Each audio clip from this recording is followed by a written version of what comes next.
Hey everyone, hey everyone, hey everyone, Anthony Fantano here, internet's busiest music nerd. Hope you're doing well, and it's time for our weekly track roundup, where I go over what I felt were the best and worst tracks of the week. I have to shout out our brand new line limited edition Anthony Fantano squatting. There's the squatting man. There he is. Can you see him? There he is, the little Anthony Squat-tano man. There he is right there. We have a limited run of these available. You can hit up the support link down there in the description box to grab and see one for yourself. These things also come signed, review notes, stickers. You also get access to 2 exclusive podcasts.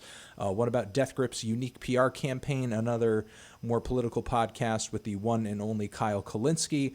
Also, if you grab one, you are in the running to get a fresh copy of Frank Ocean's Endless. We have a couple Ridge wallets, some old school TND slip mats that we're going to be giving away to random people. Again, it's kind of a raffle style thing, so you have the chance to win one of those things. And yeah, again, grab them while you can. A quarter of these are gone already, so just so you guys know. All right. And also down there in the description box, along with that link, theneedledrop.com/support, we have our Amazon and Turntable Lab associate links. If you hit up that Turntable Lab link, head over there, grab a colorful pressing of a record we have covered on the channel, or maybe some speakers or a turntable, some audiophile stuff. We get kickback from it. Helps the show, helps the segment, and it gets you something in the process too. And let's get into what I felt were the worst tracks of the week, starting with this new track from Soulfly. Max, tons of respect for the guy because of his vet status in the metal scene, and Sepultura, one of the greatest Brazilian metal bands of all time, if not the greatest Brazilian metal band of all time. But his side project, Soulfly, has always been a little hit or miss for me. Very much a odd little nu metal project.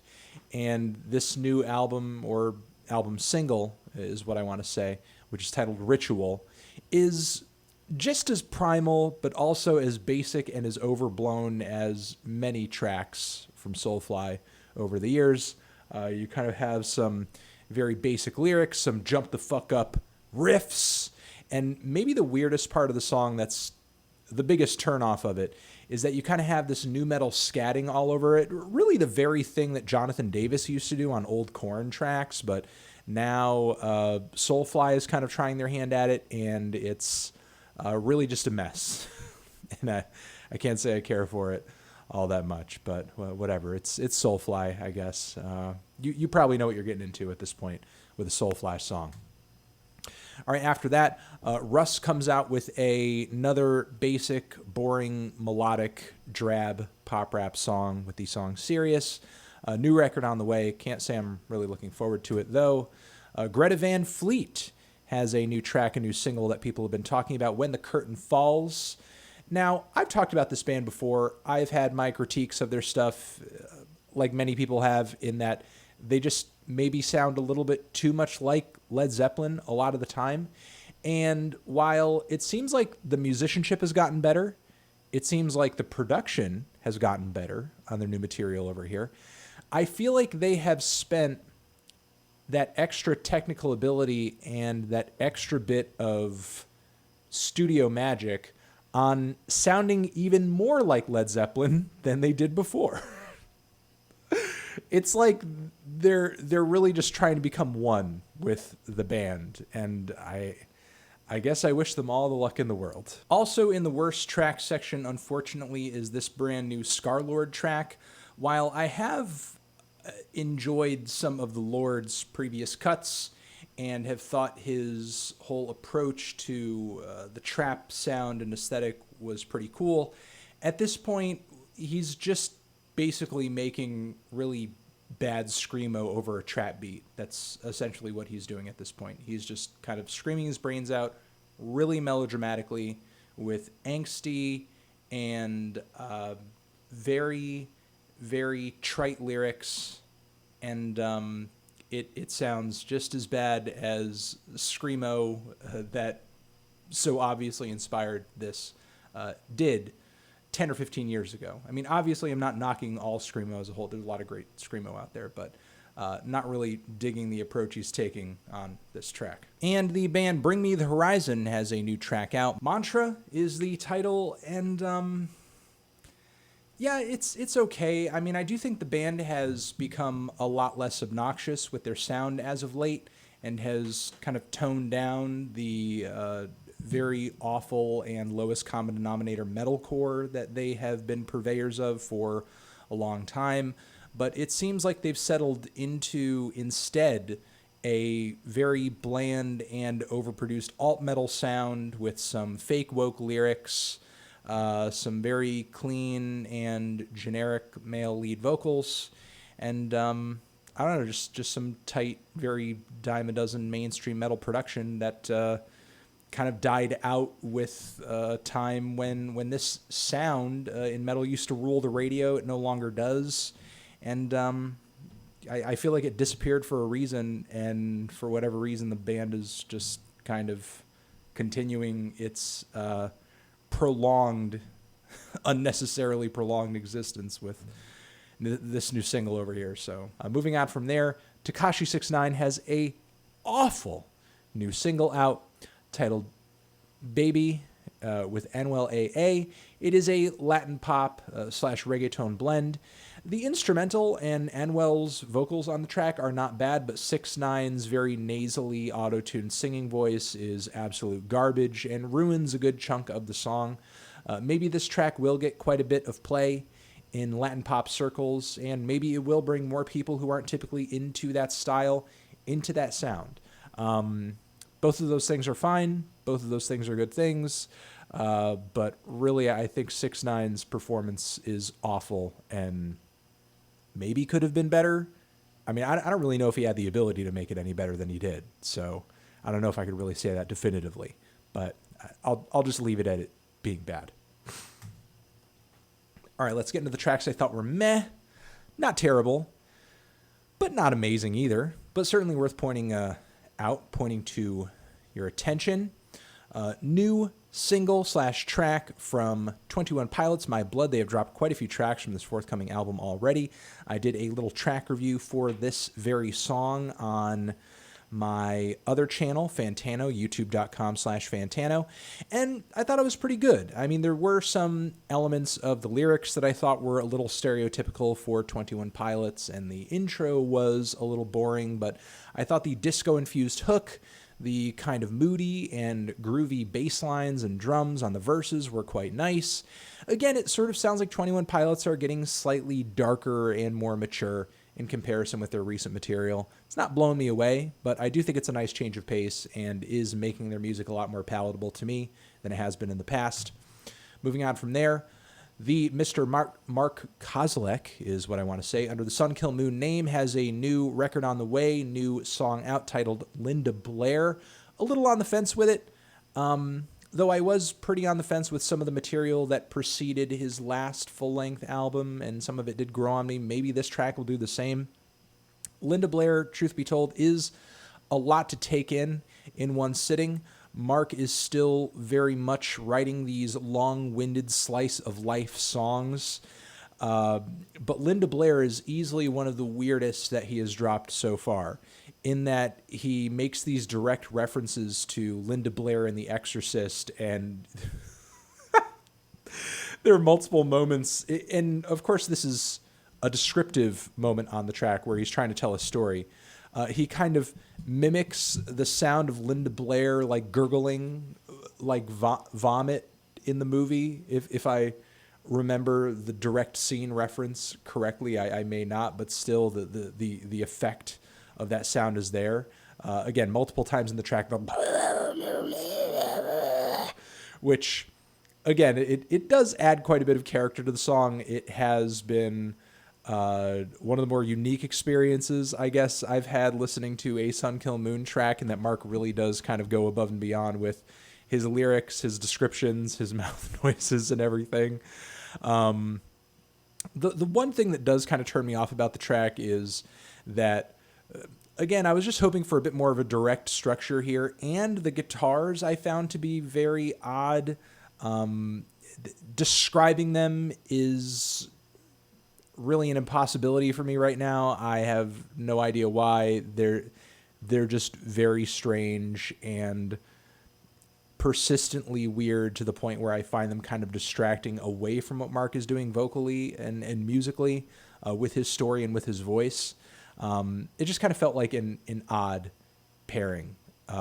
These kind of layered guitar arpeggios that are a bit disorienting and really overpowering in a way, which I think is maybe one of the major downsides of their inclusion in the track. But still, it does seem like Mark is experimenting, continuing to experiment, continuing to do new things, and continuing to take his usual very narrative, very wordy, and very linear song shtick and, I don't know, just present some different and new ideas with it. So moving on from there, Rico Nasty has a brand new banger out, though it is a little repetitive and one-dimensional. It does hit hard, and it is a pretty fun, quick listen. The song Wanna Do. Moving on from there, Poppy has a new track out with Diplo. The song is Time Is Up. And a lot like Poppy's recent material, there are a lot of themes of robotics and futurism and so on and so forth, packed into a very punchy pop beat. Diplo's production is okay, though a little bland. I just kind of wish that aesthetically Poppy's music sort of, I guess, push these futuristic robotic boundaries a little bit harder. I mean, she's definitely there conceptually, lyrically, and visually too. I mean, just from her videos and the production of the music video too. But the music to me just kind of read like straightforward dance pop in a lot of respects. And again, I just kind of wish it went a little bit farther conceptually on that end. Also, Muse dropped a new track this week, Simulation Theory album on the way. The Dark Side is the title of the track. And shockingly, I didn't mind this song too much. It wasn't nearly as terrible as I thought it was going to be. Yeah, it's kind of soaked in this whole 80s synthwave aesthetic, but I don't really mind it as much as I did a lot of the band's recent material, especially off of Drones, which I just thought was a god-awful record. Yeah, maybe some of you might think the production is a little stale, but it's actually more palatable than some of the rock tracks Muse has been dropping, so I don't know. I don't really think the tune is that bad either. Bellamy's vocals are pretty sweet on the track, so overall, it's a cool cut. It's a cool cut. Not blowing me away anything, but I think it's pretty cool. Moving on from there, Pig Destroyer, new album on the way. I have told you guys this before in a previous track roundup. They have dropped another song over here, though this one to me was kind of underwhelming as well. The title is Mount Skull, and I don't know exactly how to describe this subtle music shift that I think Pig Destroyer has undergone on these past couple of singles, which I assume will probably continue throughout the rest of this new album. I mean, there was a time when it came to extreme metal and grindcore that Pig Destroyer was one of the most harrowing, horrifying, and spine-tingling bands on the market. And these new couple of tracks, I mean, they got riffs, they're aggressive, but they just feel like really meat-headed, sort of like a bro hardcore band or like a crossover thrash band or something like that. And both those genres are cool. But I feel like Pig Destroyer really kind of had something special that was a bit more distinct and interesting than those music styles. But I feel like they've boiled their recent stuff down to, I don't know, just kind of some really kooky, aggressive, fast music that doesn't really have much in the way of thrills or chills to it, I guess. But I don't know. Maybe that's just the taster tracks. You know, maybe the new album will have a bit more, I don't know, a bit more of a blood-curdling factor to it once the album drops. I guess we'll see. Moving on from there, Bun B has a new album out now. This new single, Recognize, is a pretty catchy one featuring Big K.R.I.T and T.I. Do give it a shot. It's got a nice southern hip-hop flavor, even if I do think some of Bun B's lyrics and flows are a little basic. And let's get into the tracks I thought were the best this week. Woo! We have quite a few. One, this band over here on Bandcamp, they have a little EP out that I want you guys to give a shot. The name of the band is Trashlight, Honey Insulation. It's a pretty experimental, noisy, and abrasive piece of post-punk and death rock. It's really nasty. The performances on this EP are incredible. The production is really nasty and deadly and hard-hitting. And yeah, I mean, the band just sounds animalistic as fuck. And I just respect the hell out of that. Moving on from there, Neneh Cherry has another song produced by Fortet and 3D of Portishead fame, the track Shotgun Shack. It's got some beautiful vocals, nice groovy beat that is pretty sweet on the ears. Moving on from there, Mirah, indie vet Mirah. Ordinary Day is the nice new quaint and eerie little folk tune that she has dropped this week that is quite nice. I highly recommend it. It is very sweet. Mount Erie fans do take note. Moving on from there, Milo has a new album on the way. Stet is the title of this new track from this forthcoming project. It's a beautiful little abstract hip-hop song with some lush production and some pretty smart, straightforward, and thoughtful bars from Mr. Milo himself. As to be expected, you know, it just feels a lot bolder than some of the side project and collaborative project stuff he's been dropping lately. It is always nice to hear Milo really kind of hunker down on a powerful piece of solo material after he's kind of indulged in some extracurricular stuff.